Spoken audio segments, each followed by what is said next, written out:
Welcome to Creativity with Kim, where everyone is welcome and creativity is for everyone. Today we're going to be creating a shaker card, and we're going to be using the November stamp of the month called Created to Shine, as well as the Holidays special stamp set. I've been playing lots with these, and there's a whole playlist of cards that I've created with them. So we're going to create a couple cards, and I've already matted one of them with a piece of New England Ivy Cardstock, and then I'm doing some white. I have a card base that I had messed up on the stamping a little bit, but I'm going to use it with the piece of New England Ivy over top. So I'm just going to run that through my Cuttlebug with the Kaleidoscope embossing folder. And instead of using the embossed side, we're actually going to flip it over and use the debossed side. So our cardstock is two-toned. So the one that I had done previously was the full color, and the debossed one is the other side of it. So it's a lighter shade of it. So we're going to do one of our cards is going to be landscape, and the other one's going to be a portrait orientation. So I'm just inking up those lights, and this is before I had done stamp surgery and cut apart my image. So you'll see I have already posted some videos where I have cut it apart. So I'm just wiping off the stray ink with my stamp chamois, which is fantastic for cleaning your stamps with. So there I have that one. And now I'm just figuring out placement of the lights for this one. So I'm going to mask a little bit of it and cleaned off my one light that I didn't want on there. However, I ended up with a little stray piece of ink, which you'll see in a moment. So I've got my sticky note that I'm masking with. The nice thing is when you do stamp surgery, I could have just taken off that stamp and then I wouldn't have had to worry. So I have a video showing you how to do stamp surgery, so go check it out. But I'm going to show you how you can fix that. So don't worry, I've got you covered. We all make mistakes, and it's just going with the flow. So I'm going to use an Exacto knife on here. So our Versamat is fantastic. It's one of my favorite tools. The one side is foam, which you can stamp on, and the other side has the grid marks, so it's great for lining things up, but it is also a self-healing mat.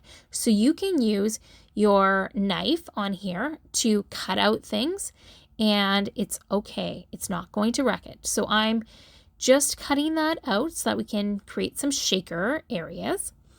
And I've sped it up a lot so that you can see it a lot faster.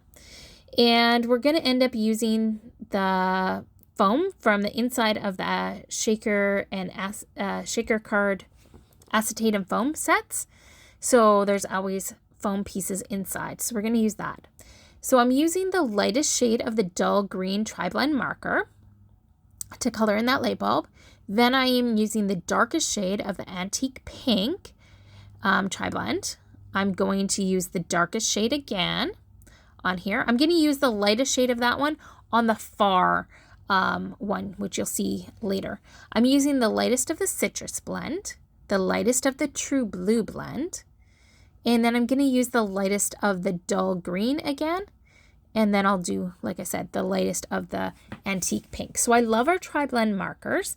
That you get 3 colors in one with different shades. So they're fantastic for coloring in images and stuff. So I'm just figuring out which sentiment I want to use on that portrait style card. And I decided to use this little light of mine on there. And I just took an embossing pen. We have those. We have a package of 3, and they're different sizes. And I just added little dots to the top of that card. Where I'd made that mistake and I had that little smudge of ink, I just put it on there. And then I put my embossing powder on there. You also saw me use my anti-static pouch to just rub on there before I stamped these sentiments so that I don't end up with stray pieces of the embossing powder. So I'm using the gold embossing powder, and I'm going to pull in my craft mat to heat emboss on. So we've got an all-purpose mat, which is awesome. This is a mat that I've had for years. This one is not the all-purpose, but because I already owned some mats. All right, so those are all heat set. I love the magic of heat setting.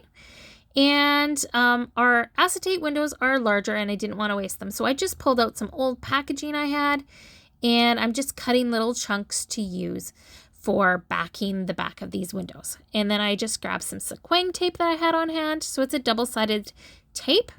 We now carry at close to my heart some red line double-sided tape that does the exact same thing. It's a really strong adhesive, and so you could use that to back them. But this is some stuff that I had before we started to carry that.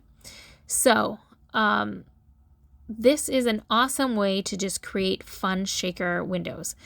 And you could do this with a lot of different sets. So it's a fun technique that I hadn't thought of for this particular stamp set, but I saw it on the November Stamp of the Month blog hop, which I didn't take part in this time, but lots of times I take part in that blog hop, and it's always so inspiring to see what everybody creates using the Stamp of the Month. So this was inspired by a card that I saw by Melissa, another maker.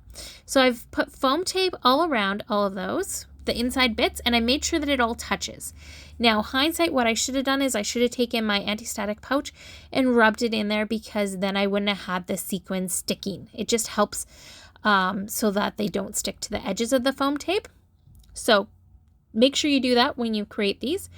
And I'm using the Blue Belle sequins right here and filling up some of those. I should have put more sequins in. So err on the side of more than not enough, because it was kind of a little late once I put the backings on these, but they don't show as much when they're standing up. So you want more so that you can still see them in the bottom of the bulb when your card is standing up, and so that they can shake a bit more. So I am adding wildberry sequins to some of the bulbs as well. And again, so I think the Blue Belle ones I had enough in the shakers, but the wildberry and then I did julep loose sequins in the other ones, there was not enough. So I also have the new pick up tool there that I was using to pick them up with, and it is currently out of stock, but will be coming back soon. So it's expected back in December, or the end of November. So stay tuned, because it is awesome and amazing and does a fantastic job picking up stuff and placing stuff where you want it. So this card is also a great way to use up scraps. So you could back the backs of these with scraps of cardstock. I'm going to show you the types of, I'm using some of our specialty paper, some of my scraps of specialty paper to back them, and I'll talk you through those as we get to them. But you could also create a distress oxide background and use that behind them. That would be really nice. So there's lots of different options. You could also, instead of sequins in here, you could put the bitty beads. You could put, we have sprinkles and little circles and lots of different things that you could put in the shaker parts. So here I've grabbed out some holographic paper scraps. So this is the Twinkle Toes holographic paper that I'm backing onto the back of one of the bulbs on each of the cards. And I'm just putting it down on there. And then I grabbed out Dreamy holographic paper, and I'm just going to put that on the back of there. So I'm just cutting some of my scraps down. I had done some Cricut cuts, and so I had these little bits left. And I hate to throw out my scraps. I don't know. Are you a scrap keeper, or do you throw out anything? Then I've got some gold foil paper as well that I am using to back some of them. So it's a really nice card. You can see that it can shake and it can move.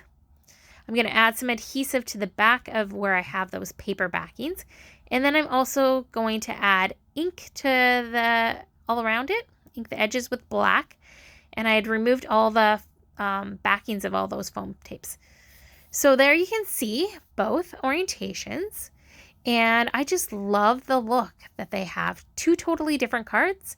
And I'm adding white gel pen stitched lines to the outside of that one, which I think just gave it another little pop, right? That was the one that we hadn't run through the embossing folder. So here you have both of them.